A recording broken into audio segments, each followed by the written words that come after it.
y'all.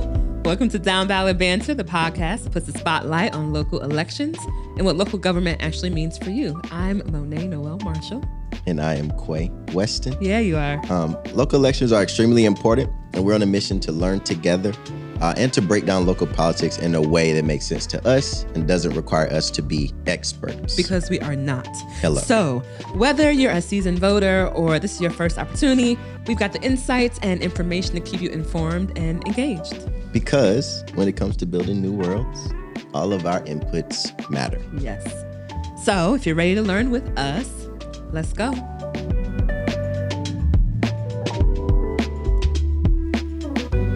Hey y'all, welcome back to Down Ballot Banter. I am Monèt Noel Marshall. And I am Quay Weston. Yeah, you are. Yes. Wow. We here Every again. day. We're here. And we are here with a friend, someone I deeply respect and have a million questions for, as y'all will see in a little bit. The Erica Porter. How are you today? Oh my gosh, thank you for having me. I'm doing great. Getting to do talks like this just makes me excited. So I'm even better than normal. Well, good, because we're also excited. Yes. Okay. We got questions. We got questions. Okay. There may be some Listen, long I'm going to comments, try to but- answer as many of them as I can. I Yeah. trust. I All right. trust. Mhm. But before we jump in, we just want to know, who are you as a human, Erica? Ooh. Wow. I know. Easy question. Well, I'm the daughter of Rosa Porter, the daughter of Jerome Porter. Come from Louisiana, came to North Carolina and did my elementary school, came to Raleigh, went to college at NC State, stuck around. And that's where I really got into politics. I was looking for a group of people who thought like me after I graduated, trying to just get involved. And I was like, well, let me go check out the Young Democrats one day. And that's where I ended up going to a meeting. And, Monèt knows me. And so if I do something, I'm going to go all the way. And so it started off as a meeting. I ended up becoming the president of the Young Dems in 2010, right? Just going to a At the meeting. first meeting. Right. I let them keep their jobs, and then I came in later. But it was really around the Obama term. And this was before he was really running. It was like, Obama, Hillary, and all them. And they were going around the country and it was right after, I think, Oprah did the one thing with Obama, right? And so I was like, well, let me get involved with people who believe like me, think like me, and see where I can make a difference. And so, like I said, I became president of the Young Dems, and I always helped with fundraising because that's in my background, event planning. And so I'm the kind that just sticks around, how can I help? How can I help? And so I stuck around the party for a while. And then my opportunity came in, actually it came in 2016 when I was asked to be a part of the board because someone was stepping off. And so I had to get the party to nominate me. And so there's a whole process to become a board member. I had to go speak in front of the party, and it was me. And this is a funny story. It was me and all these old white men, right?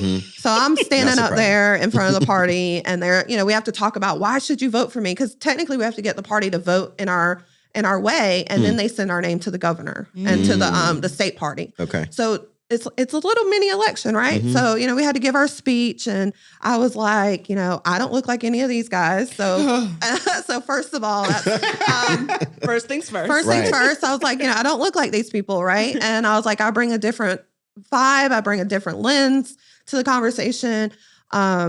And apparently my friends were in the background because, I have a lot of people that I know and people don't realize that. And people were like, oh, just because she's Black doesn't mean she needs to be on the board, So they were talking smack. Of course they were. Right. But I got it. And so I joined the board. But if you pay attention to politics, that's when they were trying to change the makeup of the board. So back in 2016, going into 2017, the board was at a hold. So we had gotten appointed, but we weren't technically on the board until 2017. So I got sworn in 2017, and there's been 3 new makeups of the board since. So this has been a big ordeal because back in the day, Board of Elections was nothing, right? We did the election, we went home. Nobody knew who we were. We were behind the scenes. And right around then is when elections started getting more popular into the process of the election. And so we've seen 3 different makeups of the board since I've been on there and since 2017. But Governor Cooper appointed me as chair for Wake County in 2019. And so I've been in that seat ever since. That's awesome. And how long is your term? 2 years. Okay. So this is my second seat, my second term as chair. Okay. Okay. Are there limits on how long you can be on the Board of Elections for your county? No. Huh. I'm the youngest person on the board, only person of color. And by youngest, I mean by about 10 to 15 years at least. And so there are people whenever we go to our state conference and I see people all around the county have been on the board for, 15, 20 years. Wow. So yeah, you can keep going as long as you have interest. Okay. So one of our questions was about the process. So I think what I'm hearing you say is that each party gets to nominate folks to be on the board. Right. So total on the Wake County Board of Elections, how many people are there total? And what is is it an equal number of like Democrats to Republicans to independent? Like how does that look? So right now, the way it stands, and I say right now because there's a bill out there trying to change the makeup. Again. So again. Again. So right now as it stands, whatever party has the governorship. So the Democratic Party has the governor. They have majority. Okay. But outside of me, so I'm the chair, right? And then there's 2 members from the Democratic Party and 2 members from the Republican Party. They're nominated by their parties and are sent to their state party chair. And that's who puts them on the board. Okay. For the chair, that's an appointment position from the governor. Got it. Okay. So each chair of each county has been appointed by the governor, but the other members have been appointed by their respective parties. Oh, okay. And I have like a very foundational question. I was talking to a friend about this yesterday. I have always known people to choose a party, Democrat, Republican in most cases. But what I didn't understand is like how one becomes a member of those parties. I thought people just like were members in name, right? But it sounds like there's actually a member body who votes for you in that case. Right. Right. So like, how should people think about joining a party if they so formally? choose. Yeah. So you are a member of the party once you choose that on your voter registration, right? That makes me. So you are a part of the party. Okay. Oh, okay. But if you want to be more of an active member of the party, and that's kind of how I came about was, there are meetings. Like the party meets every month. And it drills down to your precinct. So you can get involved at your precinct level and you can even have a leadership role in that. So there's precinct officers.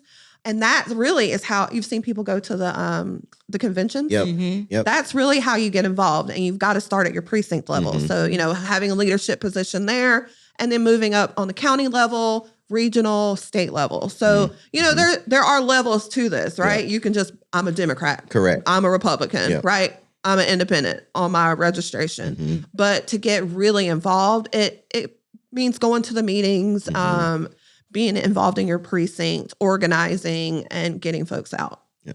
Thank you. Okay, so you shared about your path. Can you tell us what the Board of Elections does? Yeah. What are you responsible for? Because it's only 5 of y'all, so that doesn't seem. There's only 5, but we are the ones who administer the election. Like the short term of that is we administer an election. So that goes from we choose polling places. We choose early voting locations. We hire staff. My statutory duty is to hire our director. Her name's Olivia McCall in Wake County. And then she hires the staff. So I will say there are 5 of us in Wake County. We are so lucky. Even in Durham County, they're lucky. We have a county commissioner group who believes in what we do, who understands the importance of elections. So we don't have to do as much of the grunt daily work as some of the smaller counties. And that grunt daily work right now is absentee ballots. We're supposed to go out a week and a half ago. Definitely going to get to that. I know we're going to get there. So that's a huge job right now. The amount of people sending in requests is a lot higher during a presidential election. So, they're doing that. They're making sure that registrations are being processed. There's so many voter registration drives happening everywhere, and people are turning in those forms. And then the staff have to make sure everything's in, that they're checked, that the person who is registered isn't registered in another county or they're moving it over. So there's a lot of research and whatnot that goes into that, preparing for our board meetings. legal cases. You know, we have a huge legal case right now in Wake County. So there's a lot that happens behind the scenes, and most people only think you just go and vote and somebody counts it up, and that's it. But our staff is working 24/7, especially right now. A lot of overtime, but we work every day throughout the year because we do an election at least once a year, sometimes 2 to 3 times a year. And it is a paid position. So I get a stipend. Okay. So it's a volunteer position with a stipend. Okay. But if you count up the stipend with the hours that we work, it's a volunteer position. Heard. Yeah. I'm curious about some of the things that you've learned so far, right? And I'm especially curious around what you're learning in your perspective on like what's surprising to you about how we think of the electoral process, like citizens and people who vote. As you just mentioned, like you think you just choose a party and you go and you vote and they run it through the machine and then it's counted and you look online and it tells you how many people voted. That's my relationship to it in most cases, some cases. So I'm curious about like your learnings and what things have been surprising to you. Oh gosh, there's a few of them. I'll say just talking about the election in general, right? You go vote, like you said, you go home and you see everything on the TV. The things that happen to get everything on the TV has been really interesting. And I've actually really enjoyed being a part of it. But like all of our governance, all of my power comes from the legislature. And people usually don't understand that. And that's not something I understood in the beginning. The Board of Elections power comes from the legislature. And so we are just following the law.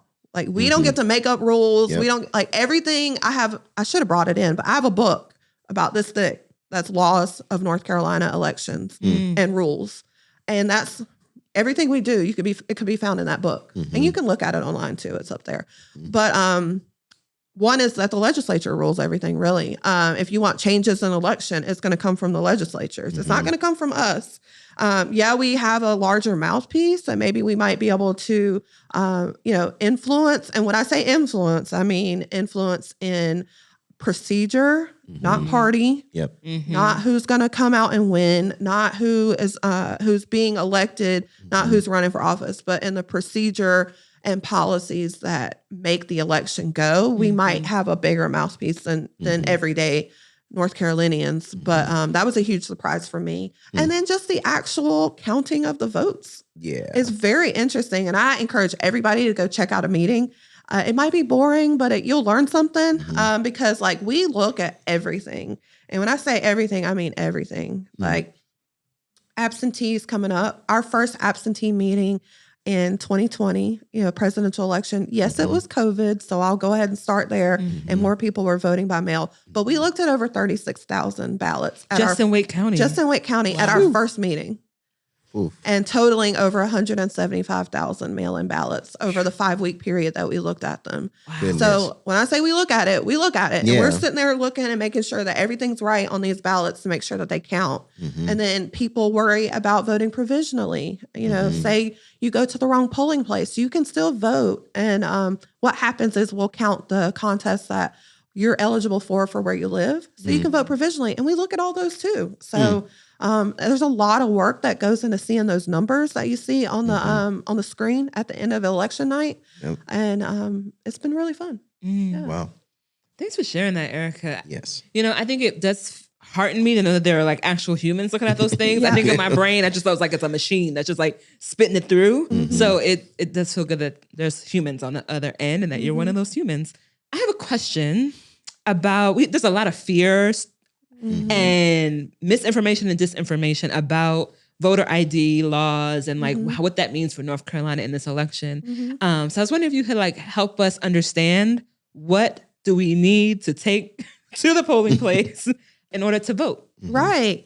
So this is the second time we've had voter ID. The first time happened, I believe it was 2016, but then they stopped it. And then now it's happening, For right? real. The first time we administered election was the 2023 municipal, and that was the first time we used it.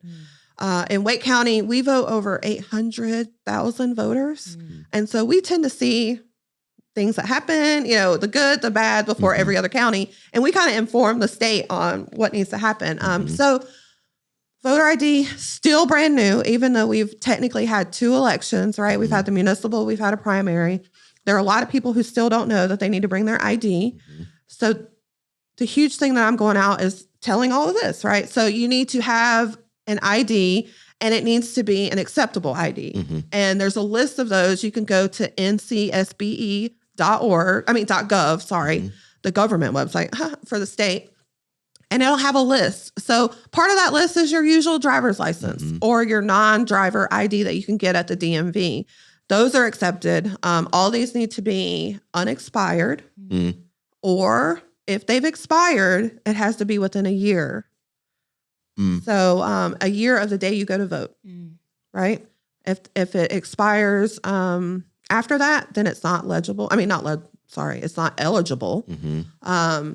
If you're 65 or older, there's another caveat. So these are all the things we're having to look at while we're looking at these IDs, right? Yeah. So if you're 65 or older, your ID can be expired as long as it expired by your 65th birthday. On or after your 65th. Wow. Okay. So we're looking at that, right? You can have a college ID, but your college had to fill out a form and get approved by the state to use that ID because there has to be certain things on it, right? There needs to be an expiration date, a picture, obviously. There needs to be your name on it and whatnot. So those are the things we're looking for. Your college ID, there's a whole list, and they just approved more for this election. So there's a printout list you can get, a PDF if you want to share it out with folks. That I recommend that, especially with the colleges around here. We have quite a few universities.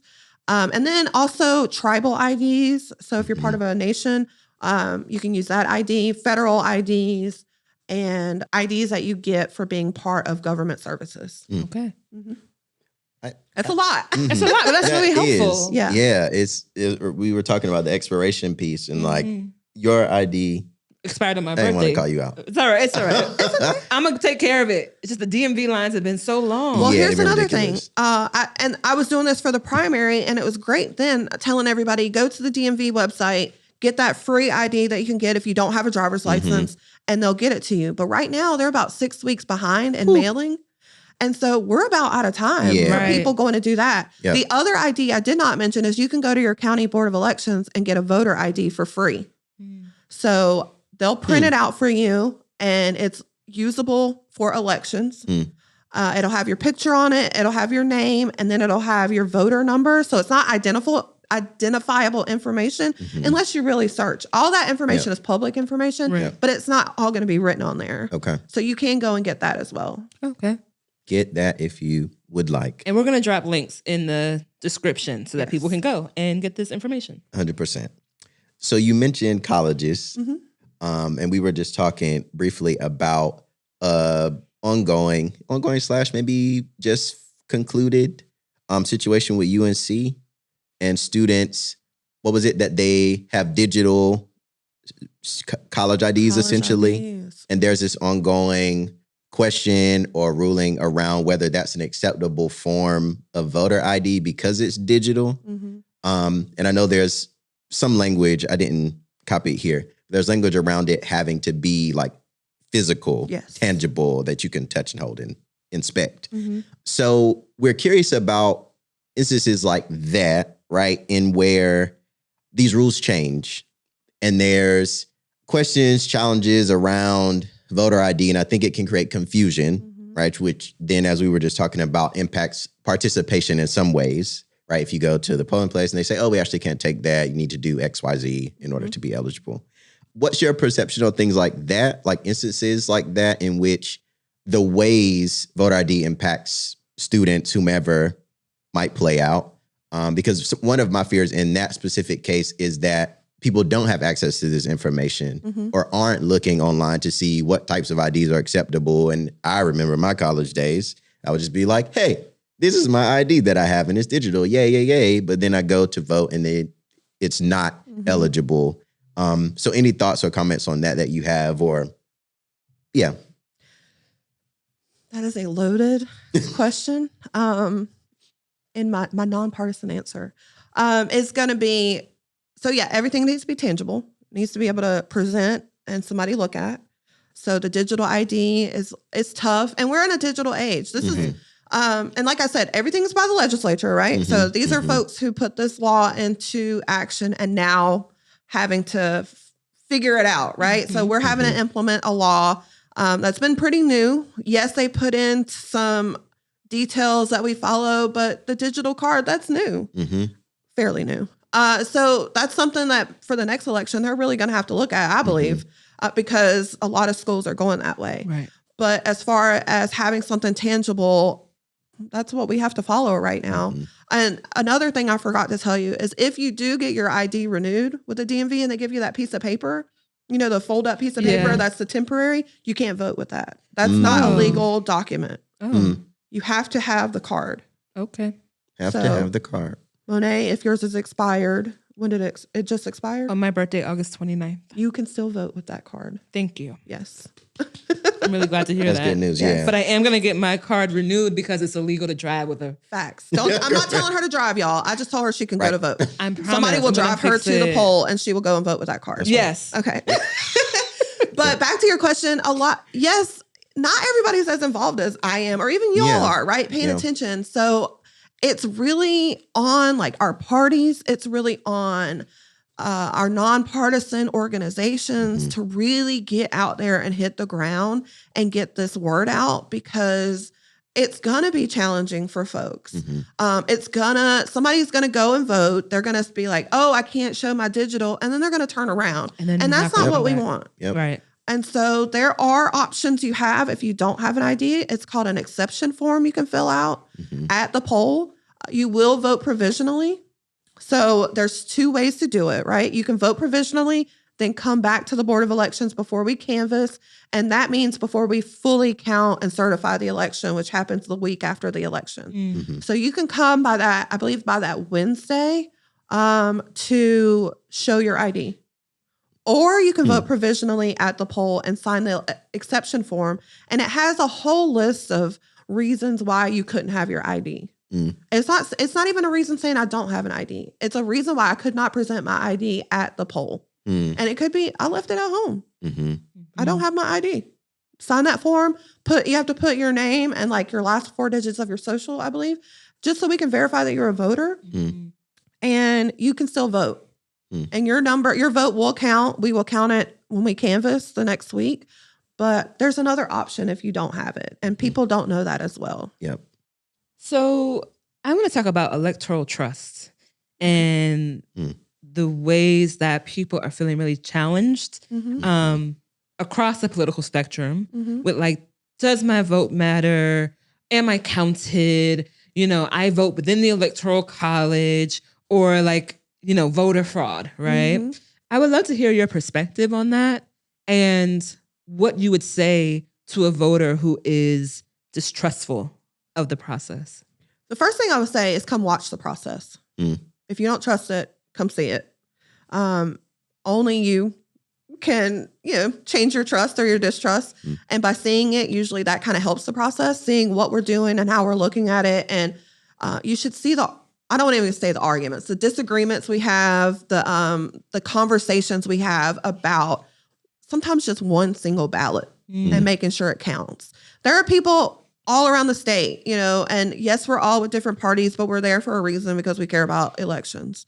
We're human. So first I'm going to say that too. We are human. Humans make mistakes, but we don't go out there intentionally to make a mistake. And the one thing about making a mistake is owning it and coming back and making it better. So I will say, go to a meeting and watch. 2, look at the stats.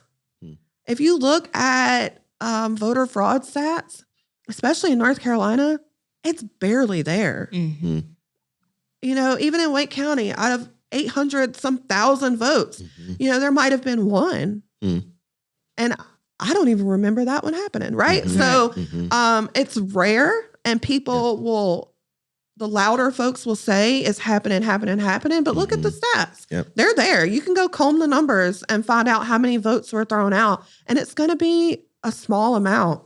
So that's one thing. Two is not just the stats, but do your research on your candidates, right? I can't tell you who to vote for, but look at who you're voting for. Yeah. Can you trust that person? Do your research that way. But the biggest thing for me is just to come watch the process. It is open. Everything is public. All knowledge is public. All meeting minutes are public. You can go and read what's happening in your county. We put ours on our website. We have an Airtable where you can just click and download all the meeting minutes and do your research. And usually once you do that, you'll find that the loud folks aren't really saying the right things. And that that seems just loud. Right. Why is that always the case? Loud and wrong. Loud and wrong. Yeah. And that things are actually happening, especially in North Carolina. Like, I can't talk about other states, but in North Carolina, we're doing it correctly. It's safe. You know, we don't have any machines that are hooked up to internet at all. Everything is air gapped. So people are worried about interference. None of our machines can be interfered with. So I'll tell you that for one. That's another thing that people are worried about. And North Carolina will always be a paper ballot state for as long as I can think of. I mean, I don't see the voters of North Carolina changing to electronic voting. And so we will always have a record to go back to and check the vote as well. That's good. I want to ask about the rigmarole with the ballot printing stuff. Yeah, let's go. It's been a fun week. Yeah. Ooh, fun might not be the right word. So as far as we understand, Mr. RFK, who fought very intentionally to get on the ballots around the country, was on the ballot in North Carolina. Things changed. He decided to drop out of the race and support another candidate. And likely his voters will support that other candidate. But in that, the North Carolina Supreme Court decided on the other side of that we should actually remove his name from the ballot so that, at least one of the quotes were, that people aren't confused about the option to vote for him because he's no longer in the race. So what that then did, counties had already printed ballots, which cost money. And as it seems, the resources for counties varies. It does. Particularly North Carolina, there's a lot of rural counties and like very small counties, and you get the point. So we're curious about like, what does that actually, like, what's the actual impact of the delay, right? I've seen and read articles about how North Carolina may miss federal deadlines to send out the ballots to give people enough time to vote. Yeah. But I wonder, like, what are the impacts of this delay, be it costs or time people have to spend in this reprinting process that we haven't heard about? I'm particularly curious about like the federal deadline piece because they didn't say like what that means. Yeah. If we miss it, but yeah, what you got? So I'll start with the federal deadline. That's our UOCAVA deadline, and that is the deadline we have for overseas and military voters to be able to access their ballots, and they can do this online. So that deadline is the 21st, which is actually Saturday. We're working towards Friday with it being a business day, but that day is actually Saturday. And so we will be ready for that date. And that's the date that North Carolina will have the ballots ready for online for overseas and military voters. The mail out will go out on that Monday, I believe is the 24th. And so 23rd. Well, it's going out the Tuesday then. Okay. So the 24th is the date, but it's on a Tuesday. Got it. That's when the club goes up. But so that's when they'll get mailed out, is on Tuesday. What has that caused? Is for smaller counties, maybe not as much because they may not have even started the printing. So for larger counties like Wake County, when RFK pulled out, we had already been printing because, like I said, we have over 800,000 voters that we have to be prepared for. We had 20,000 ballots that were supposed to go out that we now have to trash. And and I'm only talking Wake County because I only know Wake County numbers, but just to give you an idea, to print those 20,000, that was about $200 some thousand. Okay. Yikes. Because It's an envelope, and then 2 other envelopes inside. It is instructions. Yep. It's your ballot, and that's what goes out to the voter. So all of that, we can't use it because it's been sealed. We can't even go back and reuse the instructions. We can't even though a lot of you could use it, but you're like, no, we can't because it's been sealed. Wow. So we can't reopen any of that. So we had to reprint that. That was over $200,000, and that's not including the staff labor for putting these packets together. And then the overtime that they had to put in from recoding the ballots to take him off. So we have to recode them. We have to proof them. We have to get them approved by the state. We have to proof them again and get them approved for the last time before we can even send them to the printer to print. Wow. So our staff worked overtime, and that's not including their staff time. And then we were getting about 800 to 1,000 requests a day in Wake County. And so by the time they go out, on that Tuesday, we're going to have over 30,000 to send out. Staff time. We're bringing in, I think it was like 96 folks. Wow. To help us put all these packets together so that they can go out for Tuesday. So that's more staff time. And this is staff who was working on early voting. Right. So like this is staff who was getting ready to go and set up early voting locations because that's going to start on October 17th. And we set them up about a week before and go around because in Wake County we have 22 sites. So these are staff we're pulling from other places and then also bringing in our precinct officials to help us get it out. And so, there's a hefty cost. It was 20% more to print than it was in the beginning because of the rush for Wake County. And a lot of us are using the same vendor. So, people can, do the math for them and their counties, but it's been about a 20% increase in just the reprinting. Wow. And then we had to reorder the supplies for the 20,000 just so we have those back. Yeah. And, so it's just been a waterfall effect. It's been a lot of work, but like I said, if the law tells us to do it, that's what we're going to do. But yeah. And then we had another candidate in Wake County who called, and emailed and said that they've pulled out. No. And I had to have an emergency meeting on Thursday. And we had to deny that request to remove their name because we were already working. Right. I can't do this again. Yeah, like who got time for that? We ain't got time. We got Y'all people. Just waking up in the middle of the night like, I don't want to run no more. What? Are there concerns with that? Like Stop that wasting feels my time. Yeah, people can probably like think about all the reasons it might have happened. But I think like what are the concerns? I hear them in the response, like the time, the resources, the people, but yeah, are there like long-term things you're thinking about? Like, I don't know if this happens again or next time or so the candidate who we denied, a reason we denied that is because we were testing. So we get all the ballots in Wake County. We have 181 or 82 ballot styles. And so because you can be eligible depending on where you live for different people to vote. Yes, so there's 180 plus different styles. Different styles of ballots. Different styles. And so we have to test every piece of our equipment to make sure it's reading them. So we have testing that's going on. And we had already started testing on the last ballot. So now we're retesting the machines for these to make sure the count is going to equal to what we wanted, on election day. So that's one.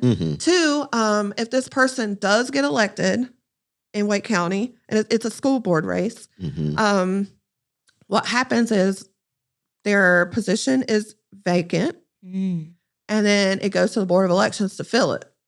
So there's a lot of repercussions. I'm sick of it. So now y'all just appoint somebody.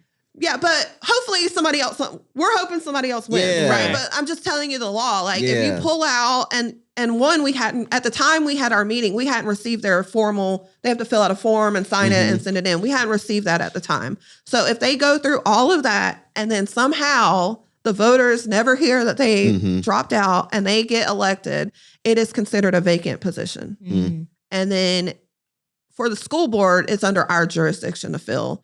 Some other positions, either, county commission, it's different. But for that one, like we would actually have to fill that one. one of the things that people brought up in their concerns about this whole like RFK situation was the way that partisan politics were playing a part in that. And so it's also making me think about the Board of Elections person in Henderson County sending this email to 3 Republican senators pretty much saying like, y'all need to intervene legislatively or legally because if not, the Democrats are going to win. If they win the state, they're going to win the nation. It's pretty much what this letter said. Can you talk a little bit about like the Board of Elections is supposed to be a nonpartisan body, no matter who's on it. Can you talk about some of the dangers of like partisan politics in that space? Yeah, it is nonpartisan. And the caveat is we are brought on partisan. Right. So, some people may have trouble distinguishing, but once we are in that role, we are partisan. I am a Democrat, if you look at my registration, but like when I'm in that room, I'm nonpartisan. And part of our role as a Board of Elections member is to not put out our policies, our politics in a public space. I'm not supposed to talk about who I want to win. And that was a clear letter speaking about who you would like to win. Right. And that's something we're not supposed to be doing as Board of Elections members. We are supposed to look at this with a clear mind and follow the law. And so if you're finding that you're unable to do that, then maybe you need to step down. Or, there are ways that you can step down and we can put somebody else in who actually can do this if you find it to be a problem. A lot of members were removed after 2020 because they were posting on their Facebooks and their social media about partisan politics. And that's just something that they tell us to just don't do. Me, I have a loud mouth. So my fix is I stay out of it, right? Like I try not to pay attention because I don't want to get caught saying something that I'm not supposed to. I pay attention enough, right? Like I know what's happening with the laws, but as far as like specific candidates and what they're saying, I try to like stay to the back. And so I don't make that mistake. But yeah, we have to really keep a clear head and just look at everybody as a voter and not a voter of a specific party. And that'll help. That helps us do our job a lot better, especially when you're looking at 30,000, right? Just making sure you're just looking at the voter. Did the voter do X, Y, and Z? Yeah. Okay, then we're good. Right. Not did the voter vote Republican? Did they vote Democratic? Or, Yeah. Wow. I got so many more questions, but we're not going to be here all day. Though we probably could. So I'm also curious about your thoughts on how people can leverage their power as voters, like even beyond elections. Yeah. I know it's been the focus of our conversation, but I'm curious on your thoughts and perspectives on that piece of things. Well, I have an organizing mindset, organizing background. So whatever party you're with or whatever, your issue is that you want to focus on, get around like-minded people, but don't just get around like-minded people. Right. Okay. That's where people can get into a cloud or, a bubble and not hear other opinions, which I think is important.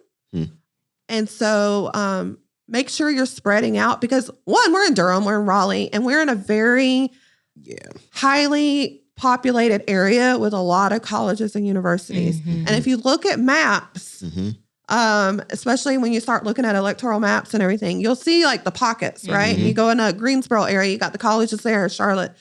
But once you step out, it becomes very rural. And there are issues that people in rural areas face that we don't face in these more populated cities.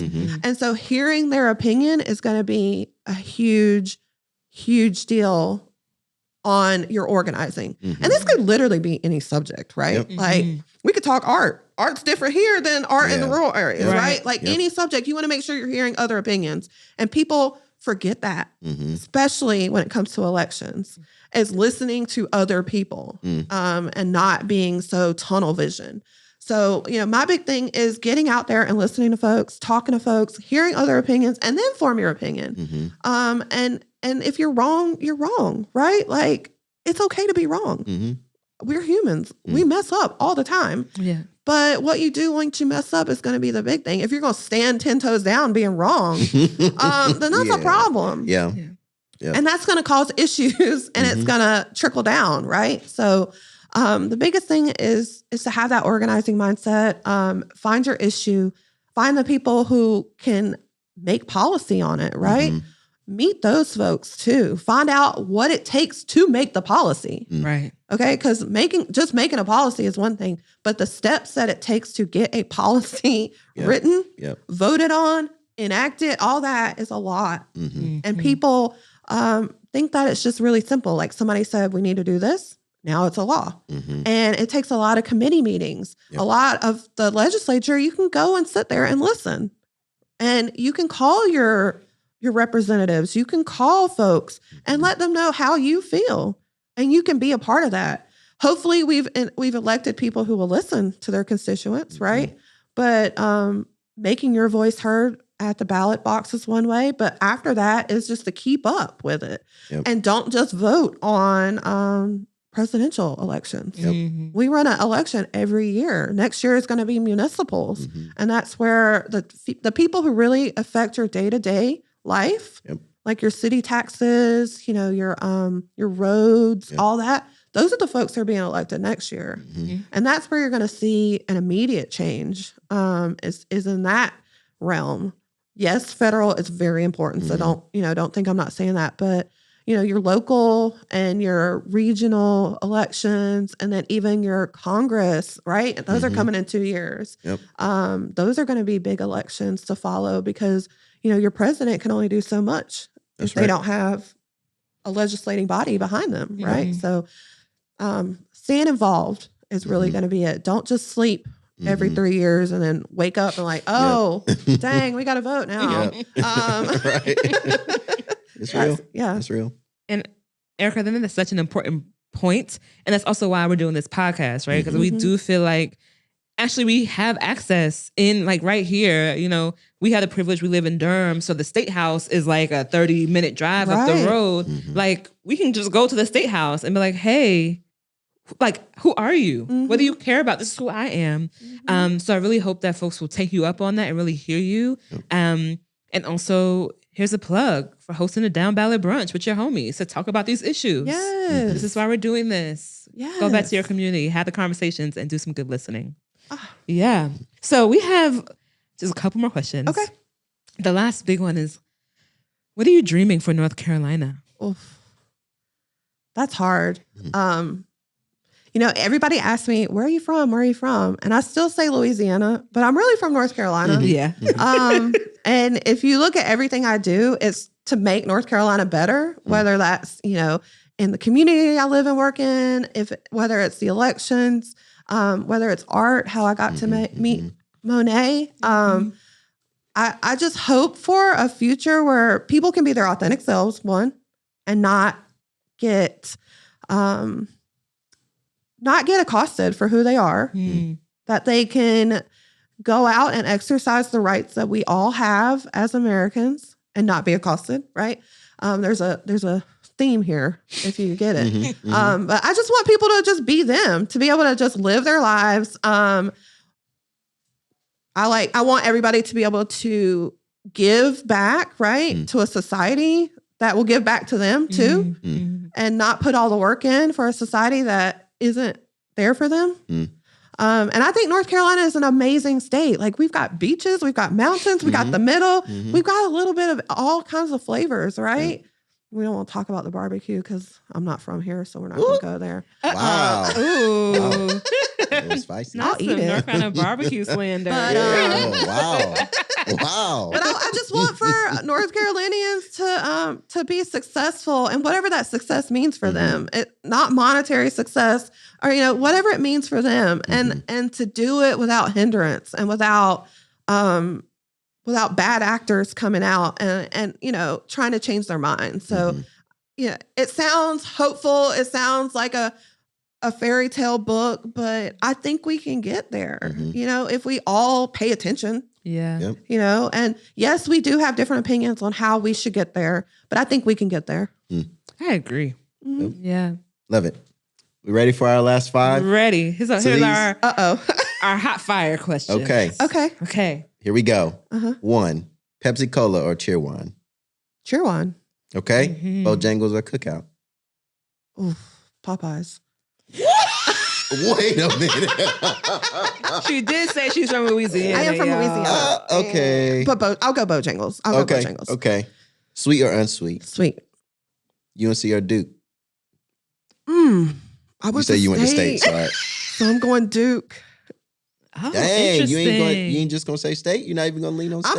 You As didn't a give me C? after 2 options. When I answered these, I answered none of them. Yeah, there's a possibilities. Yeah. Okay. Well, I mean, obviously, I'm state all day. But if you had to choose one If I of had the to two, you would choose choose Duke. UNC or Duke, I'm going Duke. Okay. I mean, we are in Durham, so I guess that's okay. Last one. Your favorite North Carolina artist?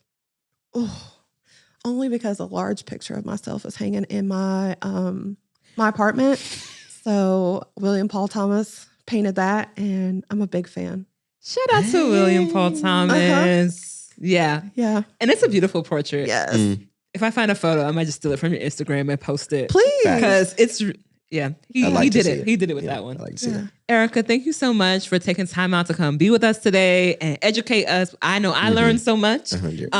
And, you know, when we started this, you were one of the people at the top of my list that I wanted to talk to. So thank you so much for making that happen. Thank you for having me. Yeah. And I'll come back whenever. Okay. I'm gonna go ahead and say that. If you ever have any questions, come find me. Yeah, because post-election we might. We Okay. probably have some questions. we probably have some questions. After you're rested and hydrated. Yes. Yeah. So after Christmas. Okay. Because I'm serious. No. 2020, we were going till Christmas. Oh. Because we had recounts. That's right. Uh-huh. Up until Jane. Oh. Yeah. Well, let's hope Damn. that doesn't happen this time. And y'all, that's all we got for today. Facts. Yeah. Thank you. That was fun. Yeah. Great job.